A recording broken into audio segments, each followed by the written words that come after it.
Esse também é um exercício que vem no pacote, não é, Mila? O pacote de atividades. O primeiro exercício que a gente pensa para o participante é ele fazer essa opção. Dentre uma série de informações que ele tem ali, de possibilidades que ele tem no ambiente, ele fazer a sua seleção, fazer a sua escolha. Porque fazer esse processo para ele também é importante. Exatamente. Né? Que é um processo que é exigido quando se está no ambiente virtual. Que você tem um excesso de informação e você tem que passar pelo processo de escolha, de seleção e de tratamento daquela informação. Então, é por isso que eu falei, esse exercício, Pri, esse processo, ele vem num pacote, tá bem implícito, mas ele vem ali. E a questão que a Mila levantou da linearidade, também, porque no presencial, ou dentro da escola, ou em uma universidade, a nossa tendência natural é agirmos linearmente. O mundo presencial é organizado de forma linear. Já a cultura digital, não. Já o digital propicia uma outra forma de movimentação.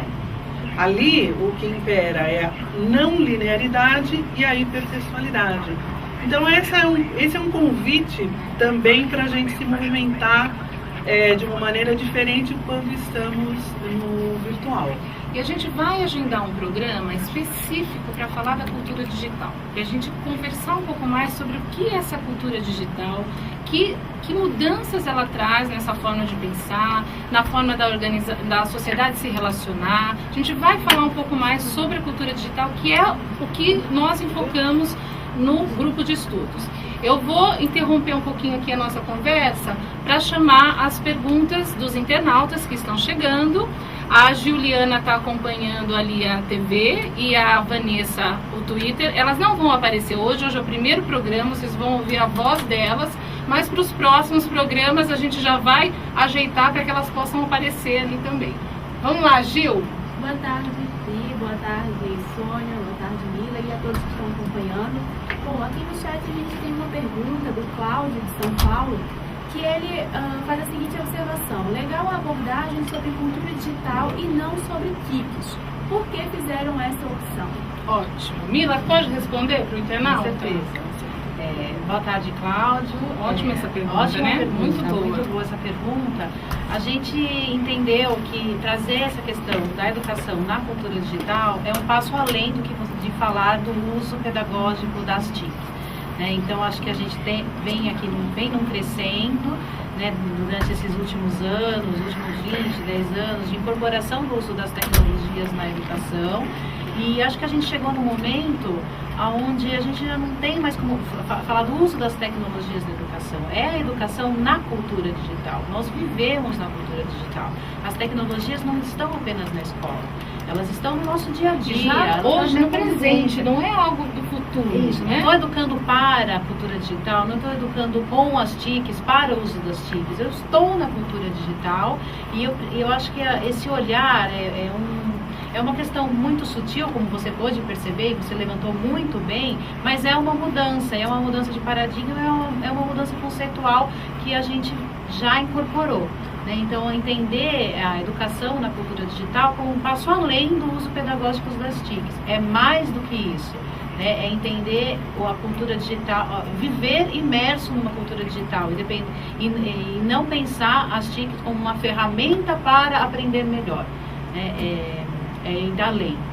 E todos nós estamos aprendendo a entrar nesse mundo, a pensar como educar agora nesse cenário novo que está aí nas nossas vidas, no nosso cotidiano. Por isso que a gente pensou no grupo de estudos, para todo mundo conseguir pensar, compartilhar experiência, esclarecer dúvidas, um aprender com o que o outro está fazendo. Quem ainda não começou, não tenha receio de perguntar, de entrar, participar dos ambientes interativos. Eu pedi para a Sônia contar um pouquinho dos ambientes interativos. Já vou voltar para as perguntas, tem mais perguntas chegando, mas eu queria que a Sônia começasse a falar dos espaços interativos que existem lá no grupo.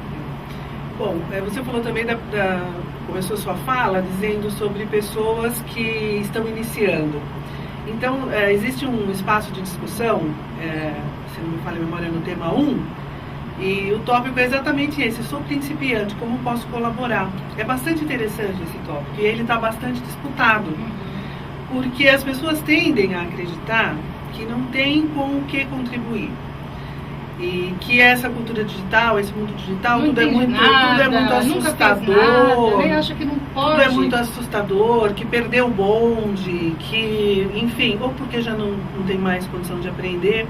Nesse fórum, as pessoas estão podendo perceber que, como a Priscila falou, todos têm o que aprender e todos têm o que ensinar.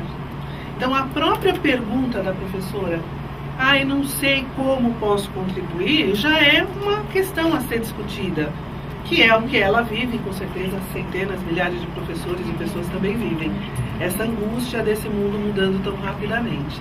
E lá no grupo, Pri, a gente tem uma série de ambientes interativos, as ferramentas do próprio ambiente Moodle, são ferramentas já conhecidas e até certo ponto tradicionais, como fórum, sala de bate-papo, como lugar para você publicar arquivos, como diário de bordo.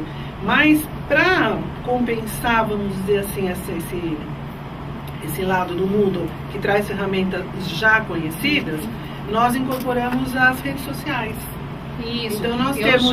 Sônia, deixa eu só esperar uma pergunta vindo lá do Twitter agora, porque essa parte das redes sociais, que é uma atividade chamada Caia na Rede, a gente quer contar elas direitinho para vocês. Vanessa. Então, oi gente, boa tarde. Na verdade nem é uma pergunta, é um comentário que ratifica bastante o tema da linearidade que vocês apontaram aqui. A Débora, que está lá também no nosso chat, ela comenta no Twitter: interessante este dado sobre o acesso no grupo de estudos parecer linear. Eu comecei pelo grupo 3. E uma outra pessoa que está no nosso chat, ela comentou: eu pensei que tinha que começar no grupo 1.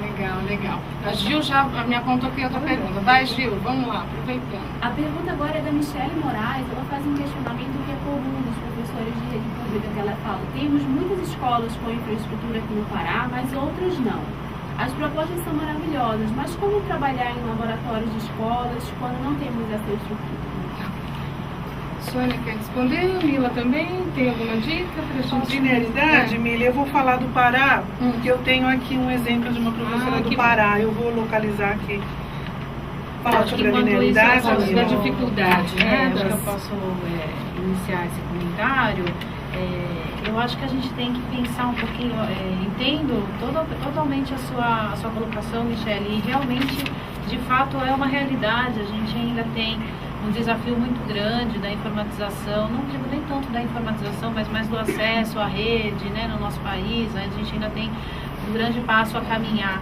Só que acho que a gente não pode se ver esbarrado na dificuldade, no que não existe. A gente precisa olhar para o que já temos. Então, quando a gente está falando em educar na cultura digital, a gente não está falando apenas de uso de computadores e uso de laboratórios de informática. Eu acho que assim, um bom exercício para você, porque eu não conheço a sua realidade, né, exatamente de que escola e de que alunos você está falando, mas eu tenho quase certeza, pensando nos dados aí que a gente tem de acesso à televisão, que seus alunos têm acesso à televisão e esse já é um dado para você trabalhar com seus alunos. Então, a gente não está falando só de uso de computador na escola. Quando a gente fala, e aí, voltando à questão do cloud, por isso que a gente está indo além do uso das TIC na educação. A gente está falando de educar na cultura digital. E educar na cultura digital é o quê?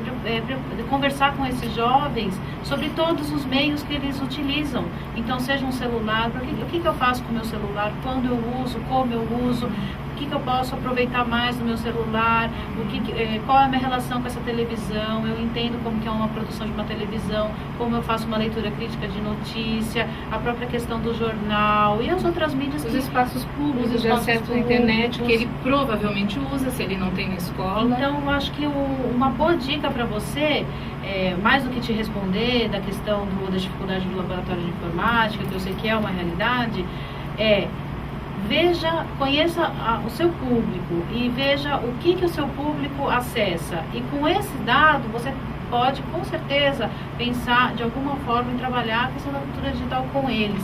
Nem que isso seja estritamente só trabalhar com a questão da televisão ou do rádio, se é só isso que eles acessam, o que eu quase que duvido, porque hoje essa moçada já está muito eles não têm acesso na escola, não têm acesso em casa, vai numa lan house, vai no infocentro, a gente sabe que os jovens estão usando.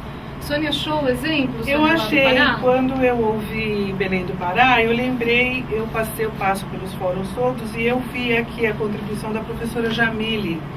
Ela é de Belém do Pará e ela fez um relato lá no fórum sobre a escola onde ela trabalha, chama Escola Tenuné, em que ela relata essa diversidade que foi colocada agora, da dificuldade da sala de informática, enfim, uma série de questões que ela coloca aqui.